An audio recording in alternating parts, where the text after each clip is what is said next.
Hello po mga kababayan, si Dante Maravillas, Bicolano Vloggers, broadcast journalist po from Albay. Kumusta po kayo mga tugang, mga manoy, mga manay? O di pag-usapan natin itong mga battery of liars, lawyers. Sorry namali yung paka-pronounce ko. Lawyers.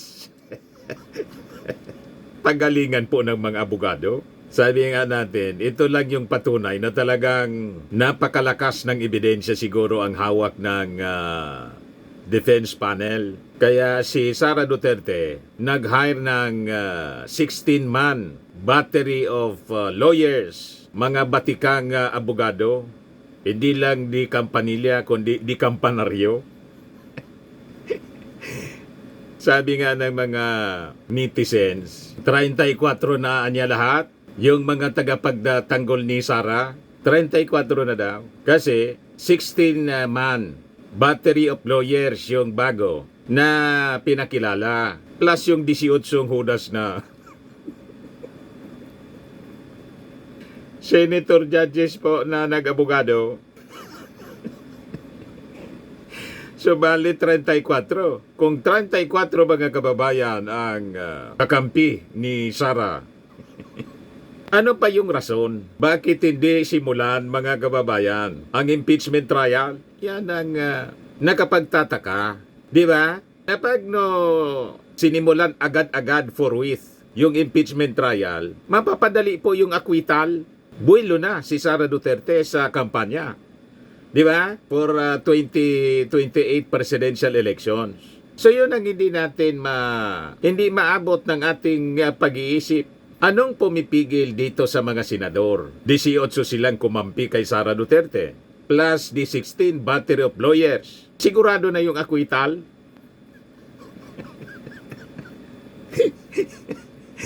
Magagaling yung mga abogado po. Pero anya Mr. Maravillas, di ba sinabi mo na yung si Fortun, abogado ng Maguindanao Massacre? Opo, si Ampatuan. Kailang minalas, kulong.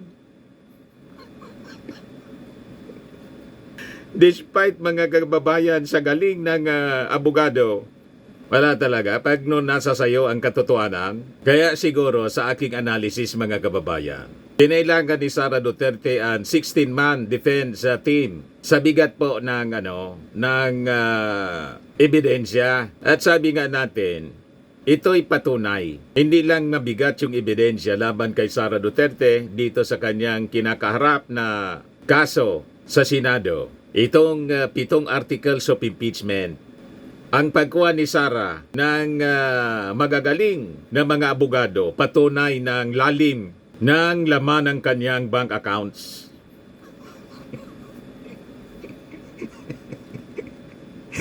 Di ba po, mga kababayan? Kasi langan man, pag mga battery of lawyers po, siguradong mahal po ang attorney's fee.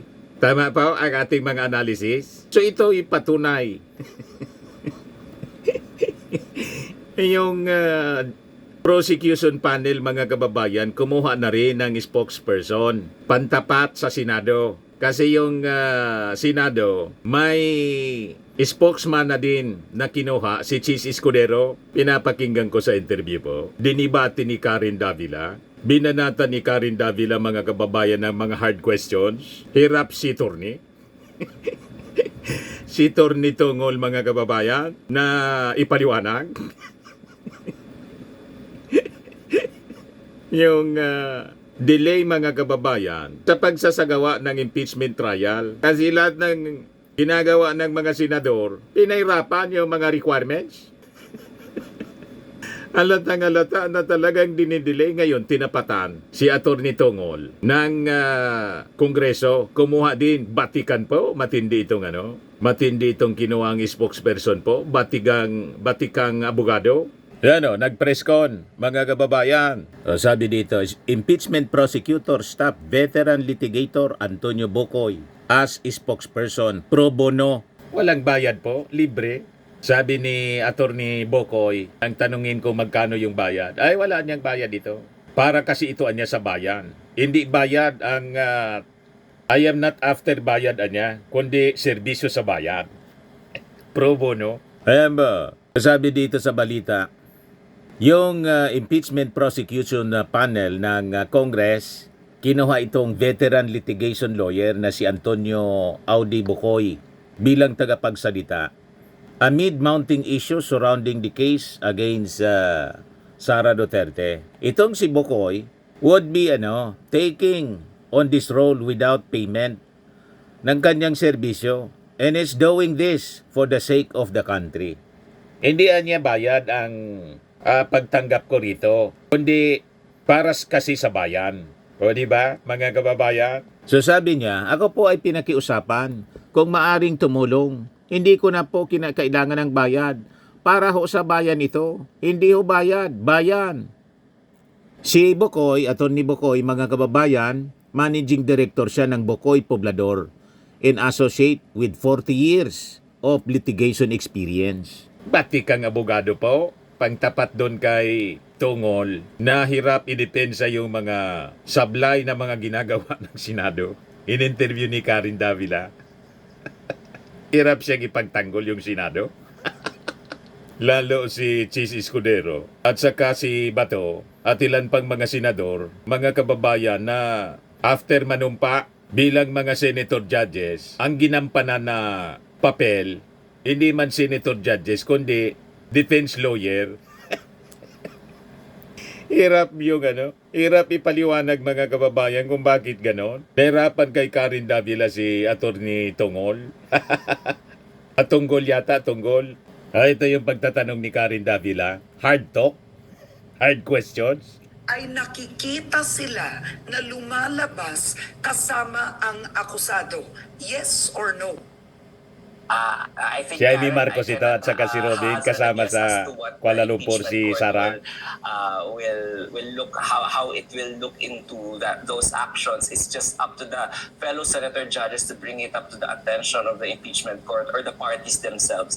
So alam mo naman, it's above my pay grade na magsabi po o maghinuha kung Hindi ano po yung nasagot, action ng nagdiretso. impeachment court on the matter. However, welcome po any party and of course alam naman ng mga senator judges yan to bring it up also once the impeachment court has convened or even before the convening of the impeachment court to file the necessary motions if they want. However, they also have to be mindful kung ano po yung magiging epekto ng inhibition at recusal. At isa na naman pong baka question na naman po yan on the legality. Kung kunwari po, isa pong senator judge ang mag-inhibit voluntarily or by a motion granted by the impeachment court itself, paano po yung numero ng 2/3 na bilang? Ano pong pagbibilangan na natin? Babawasan ba ng, kumari isa po ang mag-inhibit, magiging 22 na lang po ba? Doon ba kukumpitin ng 2/3 or doon po sa buo? So, another legal issue na naman po yun na pagtatalunan ng mga constitutionalists at mga legalist.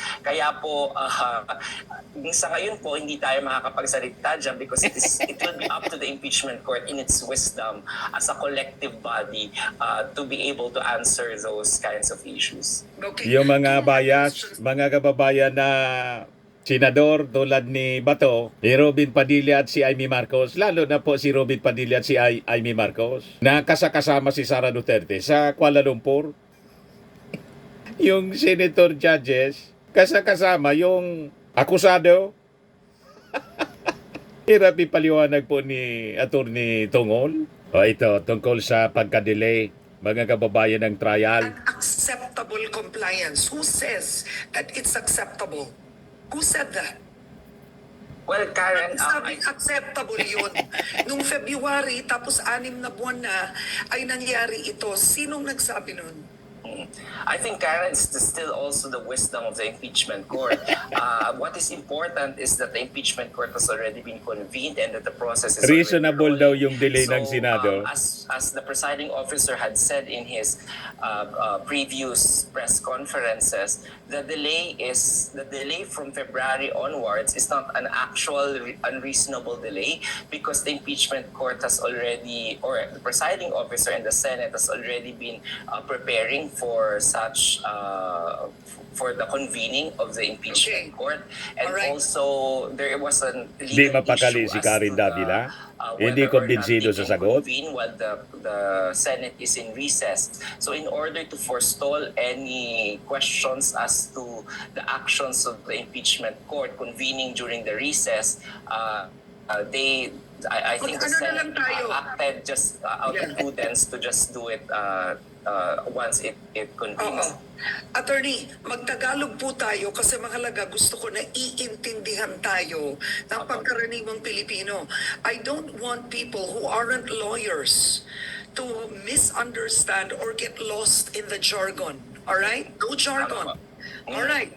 Ngayon, ang tanong ng ilan, the senators already took an oath as senator judges, correct? Right? Tama po. And yet, nung judge na sila, some of them filed a motion to dismiss. Is that even legal? Kumbaga, judge ka na. Tapos, nag-file ka ng motion to dismiss the impeachment itself. That is, I mean, can you imagine if an actual court did that? That the judge would say, i-dismiss na ang kasong to. So, that's one question, because some have said that senators are acting like lawyers for Vice President Duterte. Sila na yung abogado nung akusado. Diba? Lantaran. Is that even allowed? Meaning the behavior in an impeachment court? Senator, judge ka ha, tapos nung judge ka na, nag-oath ka na, dun sila nag-file ng motion i-dismiss. Karen, Is that normal? Karen, sa mga collegial judicial bodies katulad ng Korte Suprema o ng Court of Tax Appeals or Court of Appeals, usually po may isa pong mga hukom dyan na nagtumitingin at nagde-devil's advocate kung ito bang petition na to o complaint na to, na-comply niya ba yung mga requisitos, yung mga formal requisites para magbigay ng jurisdiction dun sa korte na yon. So may mga, hindi po lahat, pero may mga isa o dalawa po dyan sa mga justices na yan. Dinastify niya? Malabo? Yung stricto yung kanilang pagtingin pag may filing po sa kanila. So isa Pero po sa kanila paano mo mag-move po na maaasahan i-dismiss. yun? Ano po? Paano mo pa maaasahan yun na boboto ng tama kung hindi pa nga nagsisimula, ang gusto na nila i-dismiss ang kaso. So sa mata ng pangkaraniwang Pilipino, ang dismissal at acquittal is similar in nature. Walang sala, walang kaso, di ba? Parang ganun. Ano pang maaasahan mo dun? Tama po yan. Kaya nga po ang impeachment proceeding po Umagri na lang ay siya. pinapanood nating lahat, naka-televised po siya para po yung ating mga kababayan ay makapagbigay po ng kanilang reaction, komento, negative o positibo man po yan. So that's why this is a political process. Kumpara po dun sa kaninang nabanggit ko mga ehemplo, yung po hindi natin nakikita na ganun po yung deliberasyon. Hindi po kaming mga abogado o kahit na sino mang publiko ang pwedeng mag-criticize sa Supreme Court o sa action po ng mga other collegial judicial bodies. Pero dito po sa impeachment proceeding, because of the very nature of this being judicial at saka political process po, hinahayaan po yung ganong mga komento mula sa iba't ibang panig po. At hindi po usually nako-contempt yung mga tao just because it is criticizing the impeachment court. What is your take? So, madaling sabi, bala na tayo na publiko papanagutin ito mga bias na senator judges. Ganon. Ngayon, yung katapat mga kababayan ni Atty. Tungol, spokesperson ng Senado, itong si Atty. Bokoy. So, according to his profile, on his firm's website, he has given legal advice to presidents of the Philippines and has represented clients in high-profile cases. He has likewise counseled government officials and heads of industry. Ang practice areas niya, corporate and tax, trial and appellate litigation, saka intellectual property law. Isa rin siyang human rights lawyer and has been a long-time member ng Free Legal Assistance Group or FLAG at saka nitong Movement of Attorneys for Brotherhood, Integrity and Nationalism o MABINI. Ito yata yung ito yung grupo ni dating Senador Rene Sagisag. He served as corporate secretary, external counsel to various corporations in foundation and previously headed the litigation group of Ongkiko, Bukoy, and Dizon Law Offices. He obtained his law degree from the University of the Philippines and is a corporate and remedial law professor. Si Bukoy is also a member of the American Intellectual Property Law Association in the American Society of International Law. So masasabi natin na isang di kalibre na abogado itong si Atty. Bukoy. Dapat lang na di kalibre kasi mga di kampanilya po ang mga abogado ni Sara Duterte. Ano ba? Dapat may pantapat din yung ating although hindi siya parte ng defense prosecution panel, tagapagsalita lang daw siya. Pero importante dito ang malalim at mahabang experience mga kababayan bilang isang abogado. Anyway, yung sa prosecution panel naman po, magagaling din na mga abogado ang 11 member ng prosecution team. Di ba po? O ngayon, pakinggan natin kung paano magsalita, sumagot sa mga katanungan ng media. Ito pong si Atty. Bukoy. Maraming salamat at magandang umaga po sa inyong lahat. I want to set the tone nito pong interview sapagkat tayo ho ay nahaharap sa isang usaping pananagutan. Pero ito po ay hindi pangkaraniwan na usaping pananagutan. Ito po ay moral na usaping pananagutan. Ito po ay kaakibat sa natatanging proseso na hinaharap ng sambayanan. Ito po ay ang impeachment ng ating pangalawang Pangulo. Bakit ito natatangi? Sa kauna-unahang pagkakataon, sinakdal ang pangalawang pinakamataas na pinuno ng bansa sa pagbabanta sa buhay ng Pangulo, ng unang ginang at ng Speaker of the House. Hindi lang po ito pagbabanta. Inamin niya na kumontrata siya ng taong magsasakatuparan ng bantang ito. In other words, may kinontrata na siya na asasino o mamamatay tao. Natatangi rin dahil sa kauna-unahang pagkakataon, nasakdal din siya sa pangalawang artikulo, which is pandarambong ng kaban ng bayan or plunder. Natatangi because nasasakdal siya sa pangatlong artikulo, malbersasyon ng pananalapi ng bayan. Natatangi dahil siya ay nasasakdal sa pagtataksil sa saligang batas. And finally, natatangi dahil sinakdal siya sa mga karumal-dumal na krimen. Ngayon, ito pong paglilitis na ito, hindi lang po ang pangalawang Pangulo ang nasasakdal. Nasasakdal din po dito ang institusyon ng Senado bilang isang impeachment court. Nasasakdal din ang bayanan na dapat ay buksan ang mga makilahok sa proseso upang sa gayon ay matugunan ang mga pag-aagam-agam at mga katanungan. With that, I'm ready to receive your questions. Marami pong salamat. Thank you, sir. We will take the first question from Mela Lismoras of PTV4. Hi, good morning po, Atty. Bukoy. Ay, kumusta? Yes, I'm Mela po from PTV. Sir, unahin ko lang about you. What made you say yes po sa pag-accept ng post nito as spokesperson? And can you just, spokesperson ng House, impeachment prosecutors, yung exact term po na pwede namin gamitin? Ako po ang tagapagsalita o spokesperson, wala akong distinction the prosecution panel. So magkasama po dyan ang public prosecutors at ang private prosecutors. Ano nag-udyok sa akin na tanggapin ito? Para ho sa bayan. Kinausap ako ng ilang kaibigan na nasa prosecution panel and sa palagay nila ay ako ay makakatulong para ilahad sa taong bayan kung ano ang sinusugo ng prosecution.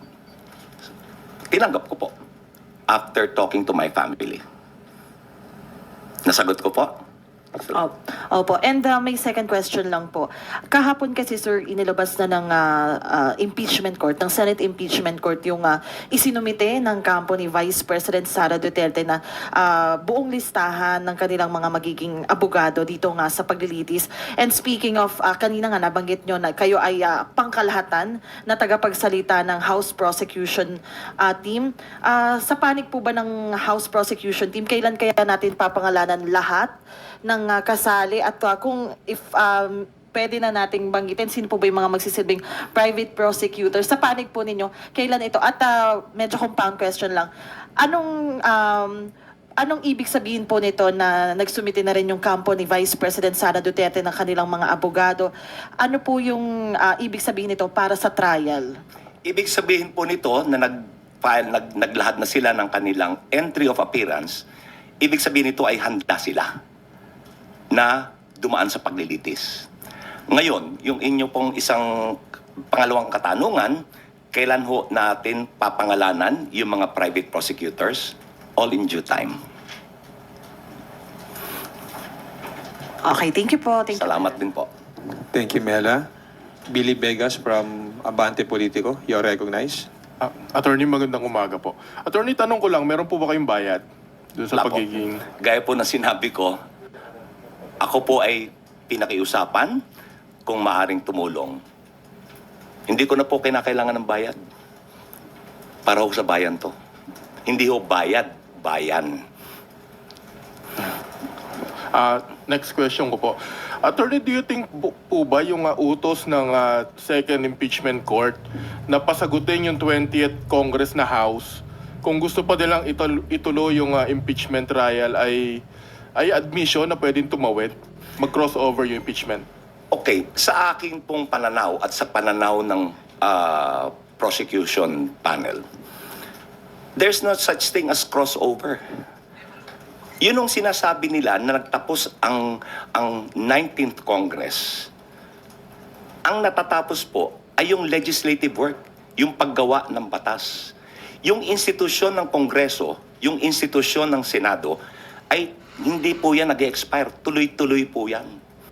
So, I think it's a misnomer to say that will it cross over? There's nothing in the Constitution that says crossover. In fact, sa ilang decided cases, gaya po nung Pimentel versus the Joint Committee, sinabi ng Supreme Court na ang napuputol, ang nagwawakas ay ang sesyon sa paggawa ng batas. Hindi yung institusyon na nagsusurvive, tuloy-tuloy. Nasagot ko po ba? Thank you. Isa pa po. Last. Hypothetical question lang po. What if i-dismiss po ng Senate impeachment court yung complaint, ay yung case nang hindi man na nag-hearing? Wala ho sa saligang batas yan. Yan ho ay betrayal. Yan ho ay hindi alinsunod sa ating saligang batas. Sapagkat, unang-una, I'm assuming ang inyong tinutukoy ay yung motion to dismiss na inilahad ni Senator Bato de la Rosa. Ang hukom po, hindi nagmo-motion. Ang nagmo-motion, yung mga partido. Yung mga grounds na binanggit ni Senator de la Rosa, yun din po yung grounds na iniakit nila sa Supreme Court eh. Kaya nakita ninyo mga kababayan, yung spokesperson ng Senado, si Atty. Tungol kanina sa interview ni Karen Davila, hirap ipaliwanag.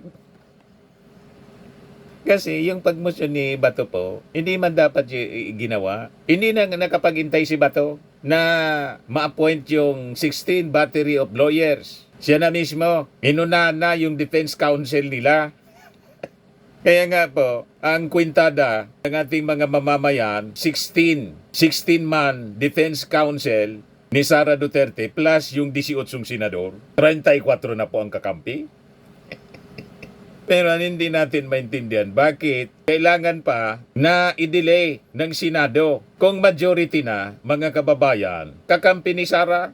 Tama po? dapat madali na po ang impeachment trial at presentasyon ng mga ebidensya. Anyway, magagaling yung mga abogado ni Sara. Hindi ba sila tiwala na ma-acquit si Sara? Marami siyang kakampi. Di ba po? Yan ang malaking palaisipan. Balikan natin si Attorney Bukay. So ang nangyari, si Senator De La Rosa Bukoy pala, Bukoy. umaaksyon na parang defense counsel. Correct. Ayon ho sa saligang batas, kapag nailatag ang articles of impeachment, dapat agad-agad mag-proceed sa trial. At dapat bigyan, iserve ng writ of summons ang impeached official para maglahad ng sagot or answer, not a motion to dismiss. Kung yung nasasakdal ay hindi pwedeng maglahad ng motion to dismiss, di lalo na siguro yung hukom. Di po ba? Dahil ang sinabi po ng saligang batas, ang kapangyarihan ay to try and decide the case. To try, ibig sabihin po, ay maglitis. Pangalawa, ang ginamit po ng saligang batas na lengguwahe, trial shall forthwith proceed. Trial. Napakalinaw na trial. Wala man sinabi doon na dismissal shall forthwith proceed. Yun ang ginawa ni Bato. Senator Judge pati siya, mga kababayan. Siya na yung nagmosyon. Talagang salto. Hindi ho sinabi ng saligang batas na ang kapangyarihan ay to hear and decide. Mas malapad po ang saklaw nung legal term na to hear. Ang legal term to hear means to ascertain whether or not the articles or ang reklamo is worth pursuing. In other words, may basihan ba yung sakdal? Hindi ho sinabi ng saligang batas to hear. Ang sinabi ng batas, to try and decide. Ganhon ho ka-eksakto ang lengguwahe ng saligang batas ukol sa proseso ng impeachment. Thank you po. Salamat din sa tanong. Thank you, Billy. Let's proceed with the next questions from Tina Panganiban Perez of GMA7. Good morning po, sir. Good morning. Sir, prior to your appointment as spokes of the PROSEC panel, have you ever assisted them in any capacity? Meron na po akong ilang nasaluhan na meeting para ho malaman ko kung ano ang mensahe na ihahayag ko sa publiko. So, yes, nagkaroon na po ako ng partisipasyon. But not as a private prosecutor, sir. Hindi po ako private prosecutor. Opo. And meron po ba kayong update doon po sa binanggit ng prosecution panel na clarification na hihingin po nila sa Senate Impeachment Court about yung orders na ibinaba ng Senate Impeachment Court, pati po yung pag-remand sa articles? Within the next few days, ang prosecution panel ay magpa-file or maglalahad ng mga kaukulang pleading. Within the next few days, magkakaroon po ng paglalahad. Sir, clarification lang. That's a motion? Motion to what? It could be a motion or it could be a manifestation. Thank you po, sir. Either way, it is to clarify yun hong order. Thank you po. Thank you, Tina. Vivian Gulia from ABS-CBN2. Good morning, Attorney. Good morning. Opo. Can you confirm and may we know the reason? Base po sa reports ay the House of Representatives was furnished a copy of the notice of appearance ng pag-enter ng lawyers ni Vice President Sara Duterte ng kanilang entry of appearance, pero hindi po ito tendered, copy, refused to receive. Okay. Liliwanagin ko po hindi ko ho alam pa kung ano yung dahilan. Subalit, ang bottom line dito, wala ho naman nasaktan, walang damage eh. Because nung tinender nila yung service nung entry of appearance, tender means you are constructively served. So, tanggapin o hindi, yun hong purpose was served. Because it was tendered. So, as if you received it. Pag tender po kasi, iniiwan yung dokumento, kaya tender. Kaya naman tender kasi hindi nila in-acknowledge na tatanggap nila. But nonetheless, gaya na sinabi ko, no harm, no foul. Wala hong nasaktan dito, walang naagrabyado. And as of today, hindi pa po ba naisusumite ng House yung at least the compliance for the first requirement of the Senate Impeachment Court to submit a certification that the impeachment proceedings against VP Duterte here at the House of Representatives were compliant with the Constitution, and won't it derail the process po, the trial? Hindi po. Sa katotohanan, nung huling session day ng Kamara, nagpasaho ng resolusyon alinsunod sa kautusan ng impeachment court. Pero nais ko rin pong banggitin, ngayon ho, hindi pa yan naisusumite, pero naipasa na po. Gaya ng nasabi ko kanina, in the next few days, magpa-file ho ng ng appropriate pleading ang House Prosecution Panel. Ngayon, ito pong ni-require, yung ni-require ho ng impeachment court na magsumite ng certification na hindi nilabag ng Kamara yung 1-year bar rule. Ito po ay surplusage sapagkat yun yung verified articles of impeachment, yun na po yung hinihingi nilang sertifikasyon. Gaya po nung ruling ni Juan Ponce Enrile nung impeachment trial ng ating dating punong hukom ni dating Chief Justice Renato Corona. Ang sinabi po na ruling nun ng presiding officer ng impeachment court na kapag nailahad na ang articles of impeachment sa impeachment court, there is now attached to it the presumption of legality and regularity. Hindi na dapat pinagtatalunan. Ngayon, that is a precedent sa impeachment court. Nagtataka lang ako, bakit hindi yun sinunod ng kasalukuyang impeachment court?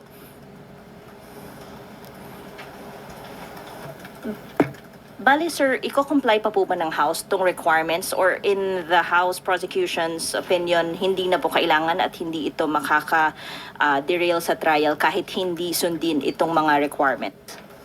Ngayon, ito po, gaya ho nabanggit ko, ang prosecution panel ay magsusumite or maglalahad ng appropriate pleading. Ngayon, I assure the public that if the House prosecution panel will not be or not provide reason for any delay, hindi ho ang House prosecution panel ang magbibigay ng dahilan upang maantala ang trial ng impeachment.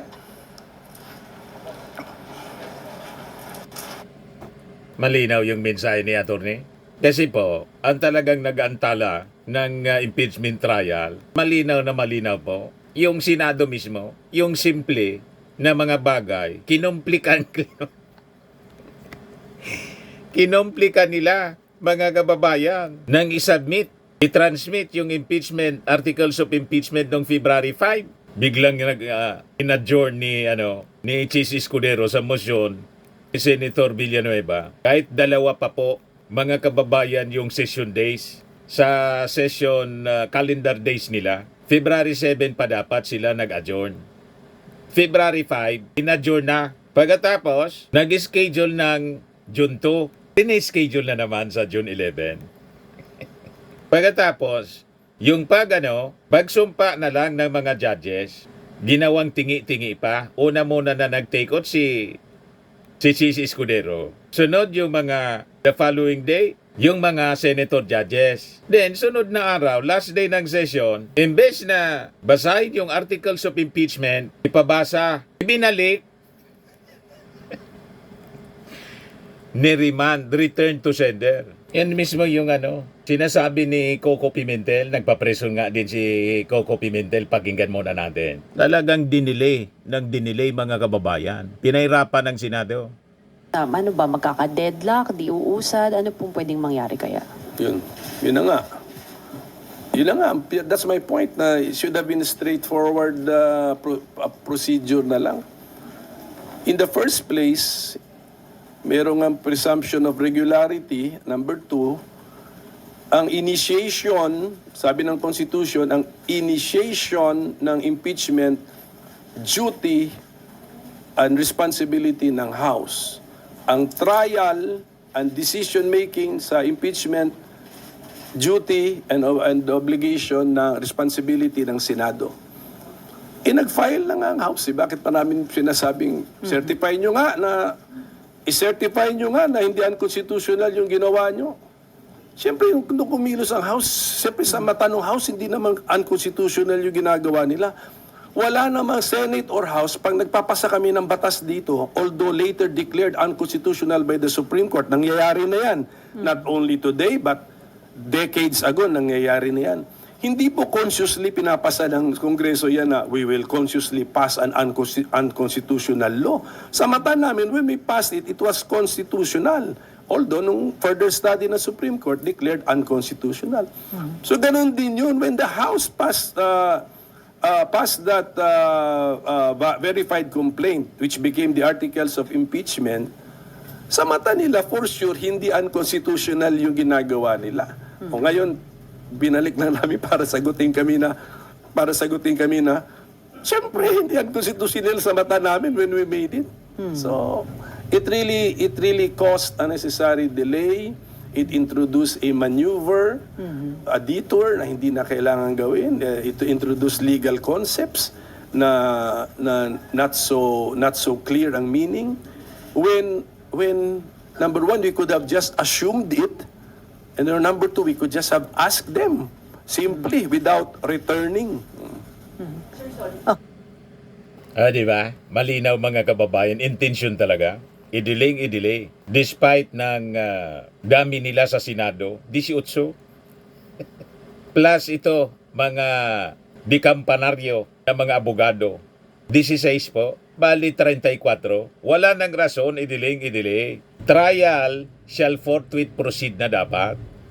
Di ba po, mga kababayan? Balikan natin si Attorney Bokoy. Okay. Sir, last na lang, doon sa private prosecutors, you said in due time. Kailan po itong due time? And can you provide us a background lang how they were selected and bakit sila po yung napili? Ang alam ko po, ang private prosecutors ay mga abogadong nagboluntaryo ng kanilang serbisyo. Yun po ang alam ko. Ako po ay sigurado na gaya ko, wala rin silang bayad. Dahil itong paglahok dito ay para sa bayan, hindi para sa bayad. Okay po? Okay, sir. Ano kaya yung defense lawyer po? Yung 16-man team, defense team, kung para sa bayan ba o para sa bayan? Parang nagpaparinig si nagpaparinig si Attorney Bokoy. Tingin niyo, mga nag-volunteer din yon para i-defend yung katotohanan ng mga Duterte, ni Sara Duterte. Ano sa inyong palagay, mga kababayan? Thank you, Ren. Thank you. Thank you, Bibian. Elson Kismorio from Manila Bulletin. Hello, Attorney. Good morning. Hello. If we may talk about SP Chis Escudero for a minute. Apparently, former Chief Justice Renato Puno is saying na SP Escudero may have exercised grave abuse of discretion. Basahin ko po, sir, yung exchange dun sa interview kung saan sinabi ni ex-Chief Justice. So, yun bang ginagawa ngayon ng Senate President pasok ba sa grave abuse of discretion? And then Puno said, yan naman po ang pag-aaral, hindi lamang ng PhilConsa. Yan din po ang sinasabi ng mga academicians, mga deans ng colleges of law, mga professors ng constitutional law, at mga iba't ibang commentaries na naririnig natin sa mga nakakaintindi at nakakaalam sa saligang batas. Your take po on this statement? Ako po ay sumasang-ayon sa sinabi ni Chief Justice Renato Puno.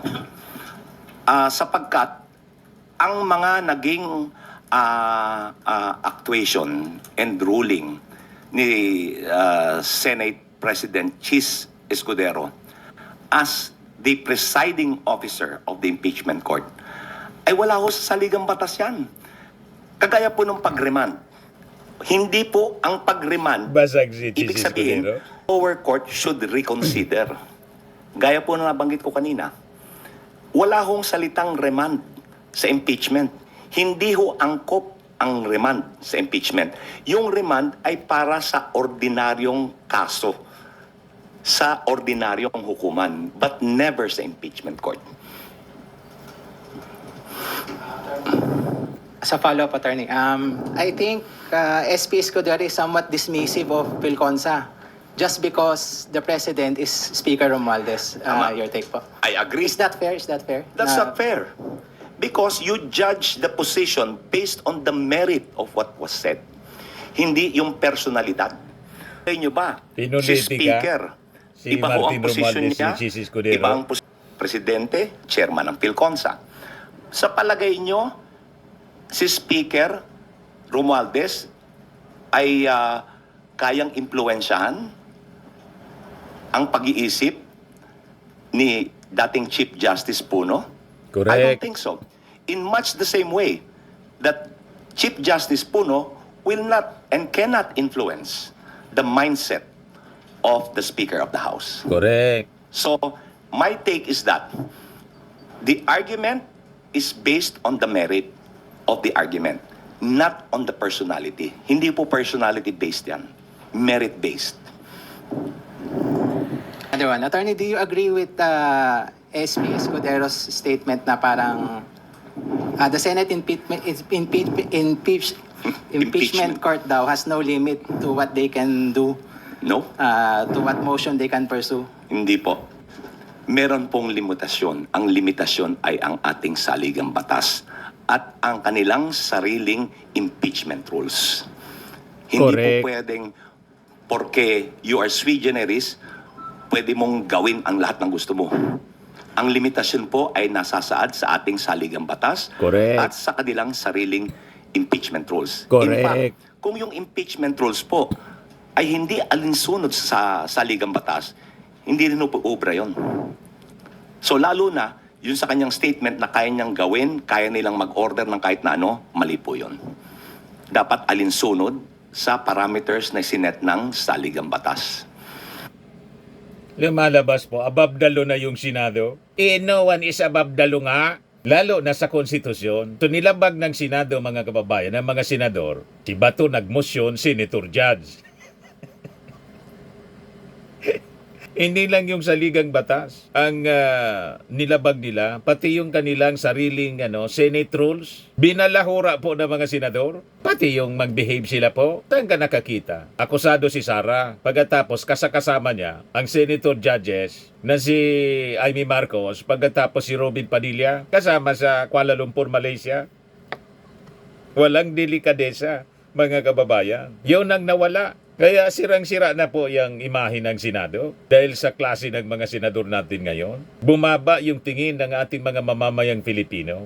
Kung inyong tutunghayan, nakahiwalay po yung Article 11 doon sa Article 6. Article 6 ho, tungkol sa trabaho ng paggawa ng batas. Yung Article 11 is for accountability. Very specific yung provision ng accountability. Very specific what the powers are. So hindi po pwedeng bardagulan to. Hindi pwede na kung Correct. anong gusto, yun ang gagawin. May limitasyon. Correct. Last na po, promise. Sige.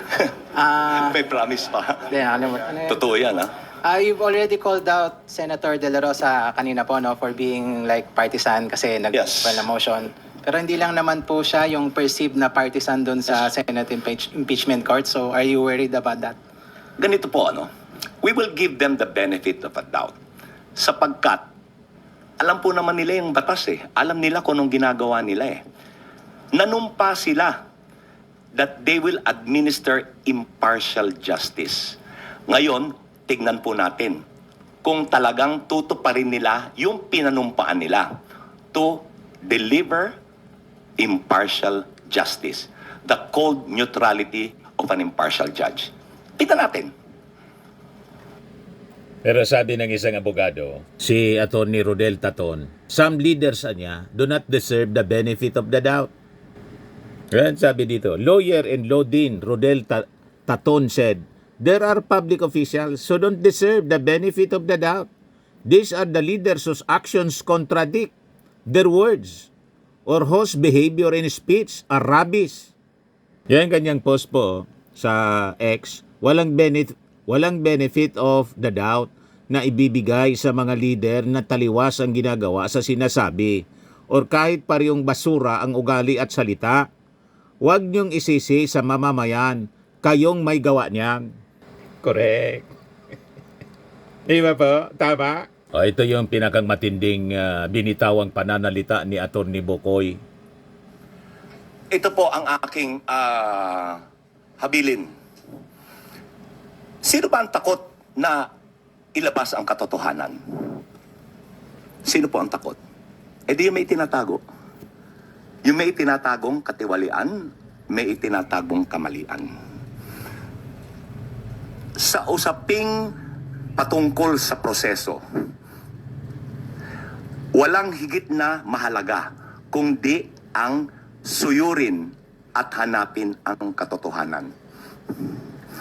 The delay or suppression of the desire to know the truth becomes even more palpable. It becomes more compelling the longer that you delay or suppress the desire to know the truth. So, magmatsyag po tayo. Obserbahan natin yung proseso. Let's all get involved. Kasi po, gaya ng nasabi ko, we are all stakeholders sa prosesong to. Maraming salamat. Yan po ang matinding binitawang salita ng bagong spokesperson ng panel of prosecutors ng Kongreso.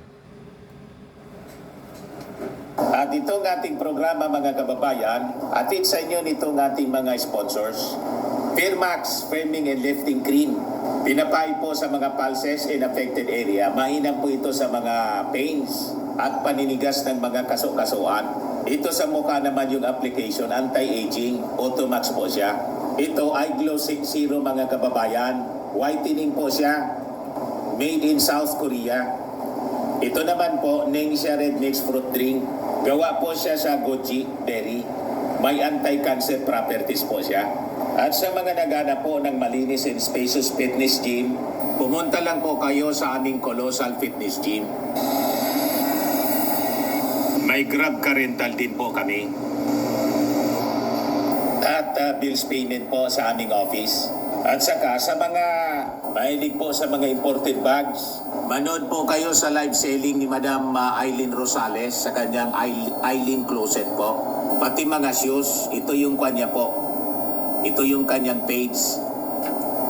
Kita ninyo, napakagandang mga online selling po siya. Si Madam Eileen Rosales. At cellphone number niya po, 773-798-7816. Tapos ito naman po yung bago naming binibintang product. I am worldwide amazing pure organic barley po. Yan. Product ng aking anak na architect entrepreneur na si Riz Maravillas. Ayan po. Yung ini-endorse ito ni Maritoni Fernandez na nakagaling sa kanya. Yan po ang mga health benefits ng barley. Boost immunity, improves digestion, enhance energy levels, packed with antioxidants siya, and prevent cancer. Ngayon, yung mga gusto mag-order po or mag-inquire, i-contact ninyo yung aking anak na si Riz Maravillas. Yan po. Message na lang po kayo sa kanya. Okay po mga kababayan, yung mga hindi pa pala nakasubscribe dito sa ating channel, Bullseye News on the Go, click subscribe po. Bye-bye po. God bless.